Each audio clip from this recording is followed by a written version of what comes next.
Hi, this is Elizabeth at craftsbyhappystamper.com. Thanks for joining me today. I wanted to share with you a card that I submitted to the Black, White, and Fun challenge at Can You Case It? This is their third year anniversary, and they're doing a fun little challenge where you can do black, white, and fun or black, white, and elegant. So let's get started with the card. First, I started with the card base, which is a 4 1/4 by 11, and I used thick Whisper White for this, and I scored it at 5.5 inches. Then I decided that I wanted to use the Everyday Chic Designer Series paper. So first I made a mat in basic black that is 4 by 5 1/4, and I cut. You could see me kind of like brushing off some ragged edges. I really need a new blade, but I haven't gotten one yet, so that's why some of my edges are a little ragged and I have to clean them up. But it's easy to just brush off. So then I used the darker of the two heart backgrounds from the Everyday Chic Designer Series paper and cut it at 3 7/8 by 5 1/8. So it should have a relatively thin 1/8 inch border all the way around. I really think it makes it more striking when you vary the sizes of the mats rather than have them all be exactly the same, which is why I have a bigger difference between the card base and the first mat and then the mat and the DSP. So for the smaller piece of with the designer series paper with a white background, I used a 2 5/8 by 4.5 inch black mat and then cut the designer series paper to be 2.5 by 4. And now I'm just gluing all my layers together. And if you watch any of my other videos, you know that I like to layer with liquid glue because it gives you a little time to wiggle it and it helps make the layers more exact. And you can see me using my tweezers there to help get rid of anything that's squeezed out of the liquid glue because sometimes I have a heavy hand with that. I decided that I'm going to use this new stamp set, You're So Lovely, and I'm going to use the circle and white heat emboss on basic black cardstock. So first I use my embossing buddy and it puts kind of this haze on it, but don't worry about that. We can get rid of that layer later. And then I'm going to stamp in Versamark this white circle that is in the You're So Lovely set. I really like this frame, circle frame. And then I'm going to stamp a happy birthday sentiment.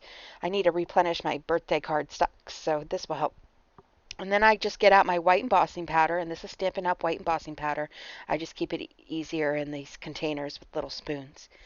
And I got a dry paintbrush to help get rid of any of the extra little flyaways that might have caught elsewhere on it. And it's kind of hard to tell in Basic Black if it's extra embossing powder or if it's just the embossing buddy that leaves a little bit of haze behind. So, I like to touch it up with a dry paintbrush just in case. And then I heated it with my heat tool. And once it was melted, I used a 2.5 inch circle punch. Oh, well, first I used uh, one of those dusters to get rid of all the haze behind my happy birthday. I didn't worry about it over the whole cardstock, just the happy birthday part. And I used a 2.5 inch circle punch to punch out the sentiment. You could see me putting the layers on the card and taking them off and moving them around a lot because I like to show you that I create as I go. I don't plan ahead very much. But I decided that this needed something else, so I decided a black and white bow would be nice. And if you look at this bow afterwards, doesn't it make you think of 101 Dalmatians? I don't know why, but it makes me think of Cruella de Vil, even though I think this is a happy card. It makes me think of her for some reason. So this is just the white and black 3/8 inch satin ribbon from Stampin' Up.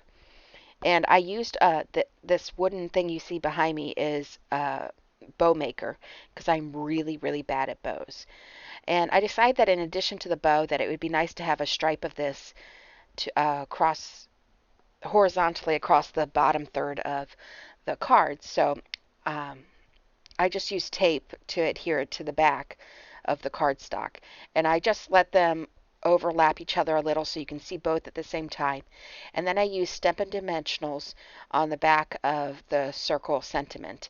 And I'm pretty liberal with my Stampin' Dimensionals. I like them to, you know, support everything, especially since I plan on mailing all of my birthday cards and most of the cards that I make. So I like to make sure that they're pretty stable. And I just adhered the happy birthday to the left side of the card, although I was debating whether adding it to the right side or not. And then I decided to add the basic black mat to the card base. It's always one of my last steps because I want to make sure that I don't mess up anything else before I adhere it to the card base. Um, just because it's easier to fix, I think, if it's not attached to the card base. I used my bone folder to make sure that it was creased properly, and now I'm trying to decide if I like the bow, where I want the bow, and whatnot. And I decide that the ends at this point are still a little too long for this card, so I snipped them off camera, evidently, and then I use glue dots to adhere it to the card. So that's the card. It's clean, it's quick, it's simple, and I think it's fun. It's a nice little happy birthday card for somebody you care about with the black hearts and the white hearts. And I think that you would get a lot of um, excitement over trying to join this challenge. So you should go to canyoncaseit.com and submit your own black, white, and fun or black, white, and elegant cards to this challenge. I would love to see them. And if you liked this video, please give it a thumbs up. If you haven't subscribed already to my channel, please do so. And if you click on the link in the comments, it will take you to my blog post, which gives a list of all the dimensions as well as the supplies used in this to make this card. Thank you.